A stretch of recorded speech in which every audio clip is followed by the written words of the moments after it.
Hi everyone. आज हम बहुत ही एक अच्छा बेसिक टॉपिक पढ़ने वाले हैं जिसका नाम है सेंटेंस। सेंटेंस को हम पढ़ेंगे क्योंकि आपको भी पता है कि जितने भी स्टोरीज क्रिएट होती है पूरी की पूरी सेंटेंस पे जो डिपेंड है किस तरीके का वो सेंटेंस है। सेंटेंस के यहाँ पे हम डिफिनीशन पढ़ने वाले हैं, पार्ट्स ऑफ हम सेंटेंस पढ़ेंगे, टाइप्स ऑफ सेंटेंस पढ़ेंगे, उसके बाद types of structure of sentence को हम पढ़ेंगे। 3 टॉपिक्स पे आज हम पढ़ने वाले हैं और ये बहुत ही बेसिक चीजें हैं कि हम आगे की ग्रामर को बढ़ाने के लिए, इंक्रीज करने के लिए। तो आज हम लेकर एक ही क्लास में तीनों चीजों को आपको डिस्क्राइब करेंगे, तीनों चीजें आपको बताने वाले हैं। तो सबसे पहले हम डिफिनीशन और group of word that makes a complete sense.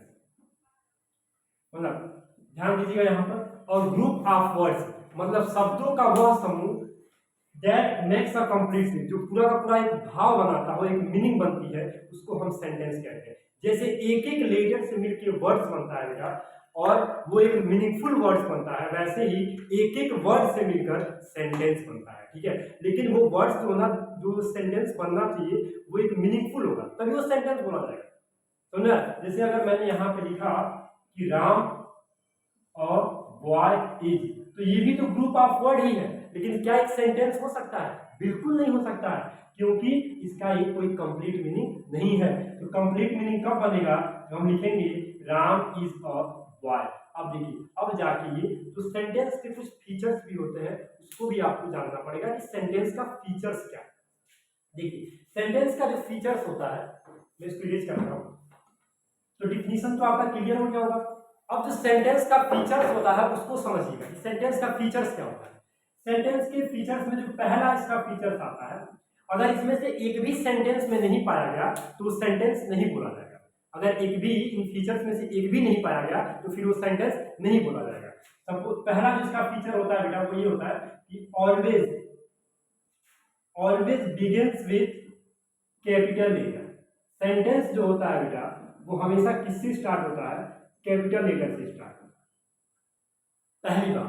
दूसरी चीज कि इट कंटेन्स, इसमें और फाइनाइट वर्ब, कम से कम एक फाइनाइट वर्ब जरूर होगा। अगर फाइनाइट वर्ब नहीं होता है तो फिर वो सेंटेंस नहीं है। तीसरी चीज, कोई इसकी कुछ ना कुछ एक एंडिंग पॉइंट होती है, तो it ends with full stop, question mark और एक्सक्लेमेशन मार्क।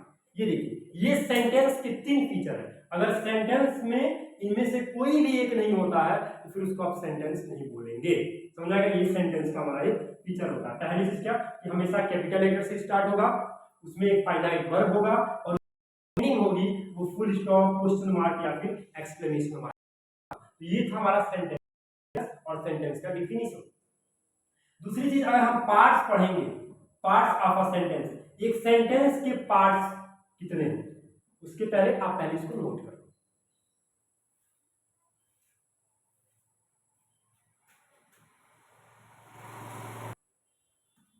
आई होप आप इसको नोट कर लिए होंगे। अगर नोट नहीं किए होंगे तो वीडियो को पॉज करके पहले इसको नोट कर लीजिएगा, तब आगे बढ़िए।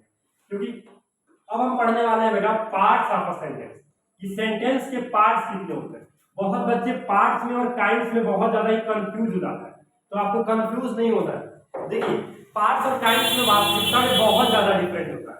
पार्ट्स और काइंड्स में बहुत ज्यादा डिफरेंट है। अब जैसे मान लो ह्यूमन पार्ट्स ऑफ बॉडी पूछा जाता है, तो काइंड्स में तो मैन हो गया, वुमेन हो गया, लेकिन पार्ट्स क्या हो गया? पार्ट्स कॉमन चीज है ना, आई, ईयर, नोज, टंग सबके में, इसको पार्ट्स बोला जाता है। तो पार्ट्स ऑफ सेंटेंस कितने होते हैं आपको मैं बताऊं? 2 होता है। एक सेंटेंस के 2 पार्ट होते हैं, चाहे वो कोई भी सेंटेंस है उसके 2 पार्ट होंगे। पहला जो होगा वो होगा आपका सब्जेक्ट, और जो दूसरा पार्ट होता है उसका वो होता है प्रेडिकेट। सब्जेक्ट और प्रेडिकेट। तो अब आपको काइंड्स और पार्ट्स में कंफ्यूज नहीं होना है। चलिए, इन दोनों को, इसका अगर डिफिनीशन भी पता है हम, तो सब्जेक्ट का डिफिनीशन क्या होता है? मेन पार्ट जो होता है सेंटेंस का, वो मतलब जो काम को करता हो, one who does an action. Simple में इसका डिफिनीशन आपको तैयार करना है, जो उस एक्शन को करता है वही तो हमारा सब्जेक्ट है। एग्जांपल अगर हम समझे कि अ लिटिल बॉय, और little boy runs very fast. ठीक है, अब इसी एग्जांपल पे सब्जेक्ट और प्रेडिकेट दोनों समझना है। सब्जेक्ट क्या हो गया? दौड़ कौन रहा है? छोटा सा बच्चा, तो सब्जेक्ट वही हो गया।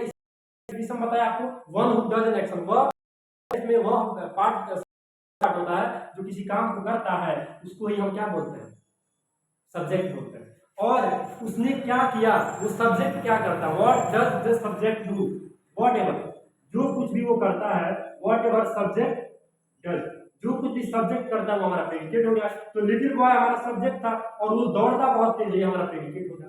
चलिए सब्जेक्ट प्रेडिकेट को आप बहुत इजीली समझ रहे हैं कि जो काम को करता है वो सब्जेक्ट हो गया और जिस काम को कर रहा है वो प्रेडिकेट हो गया। एक सब्जेक्ट में क्या क्या आ सकता है, जरूरी है इस बात को जानना कि सब्जेक्ट में क्या क्या आ सकता है।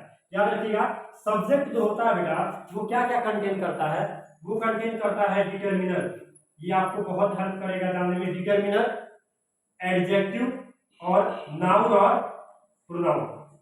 तो एक सब्जेक्ट में तीन चीज आ सकती है, डिटरमिनर आ सकता है, नाउन आ सकता है और नाउन या डिटरमिनर, एडजेक्टिव, नाउन या प्रोनाउन। जैसे मान लो कि और लिटिल बॉय था तो और इसमें क्या हो गया, और हमारा डिटरमिनर हो गया। सॉरी थोड़ा सा जो हमारा स्टूडियो है वो थोड़ा सा मेन रोड पे है, थोड़ी बहुत प्रॉब्लम होती है। ओके बेटा यहां ध्यान दीजिएगा। तो सब्जेक्ट में क्या क्या आ गया, सब्जेक्ट में डिटरमिनर आ सकता है जैसे a, an, the, some, many, few ये आ सकता है। उसके बाद एडजेक्टिव आ सकता है या फिर नाउन या प्रोनाउन आ सकता है। प्रेडिकेट में वैसे प्रेडिकेट क्या क्या कंटेन करता है, तो प्रेडिकेट में जो चीजें आती हैं वो होता है ऑब्जेक्ट और वर्ब। क्या होता है, ऑब्जेक्ट होता है, वर्ब होता है। क्लास में मैं आपको बता दूंगा ये ऑब्जेक्ट के भी दो पार्ट होते हैं, डायरेक्ट ऑब्जेक्ट, इनडायरेक्ट ऑब्जेक्ट।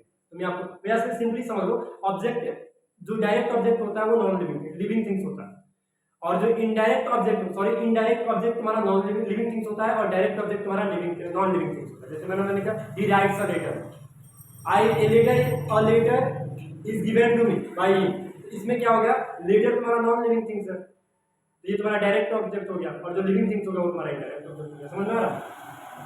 तो प्रेडिकेट क्या क्या कंटेन करता है, वर्ब और ऑब्जेक्ट, और सब्जेक्ट क्या क्या कंटेन करता है, डिटरमिनर, एडजेक्टिव, नाउन और प्रोनाउन। समझ में आ रहा। ये पार्ट भी हमारा क्लियर हो गया, आप इसको नोट कर लीजिए या वीडियो पॉज करके आप इसको नोट कर सकते हैं अच्छे से।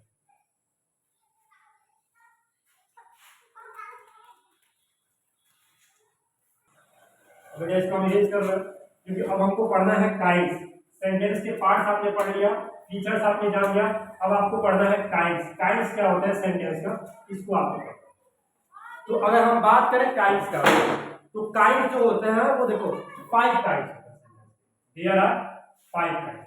अब मैं तो आपको बताने वाला था कि 4 काइंड्स आप जानिए, 4 काइंड्स ऑफ सेंटेंस आपको पता होनी चाहिए, लेकिन आप इसको 5 काइंड्स में, 5 काइंड्स को मैं डिस्क्राइब कर रहा हूं। तो लाइट लगा दो, उसको लाइट लगा, लाइट लगा।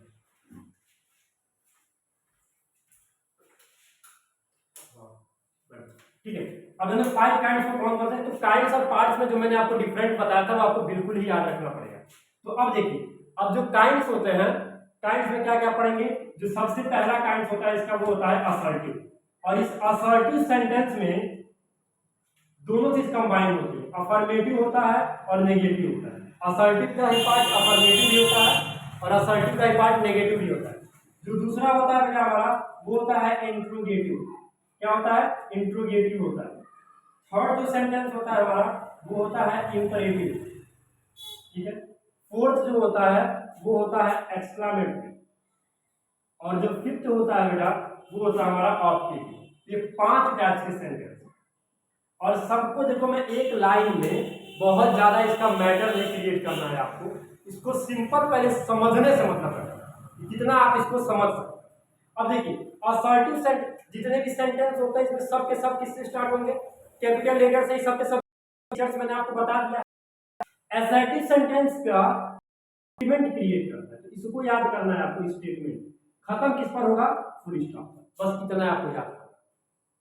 इंट्रोगेटिव सेंटेंस क्वेश्चन पूछेगा, आस्क अ क्वेश्चन, ये क्वेश्चन पूछता है, और खत्म किस पर होता है, ये क्वेश्चन मार्क। बहुत ज्यादा इसको ब्लंडर बनाने की जरूरत नहीं है, समझना है ना आपको, इसको माइनर और बहुत ही स्मार्ट तरीके से समझना है। इंपरेटिव सेंटेंस ये हमको ऑर्डर, रिक्वेस्ट, कमांड वगैरह, बार बार मेरे वीडियो को आप देख सकते हो, मैंने क्या बोला, imperative sentence order, command, request, note कर लीजिएगा।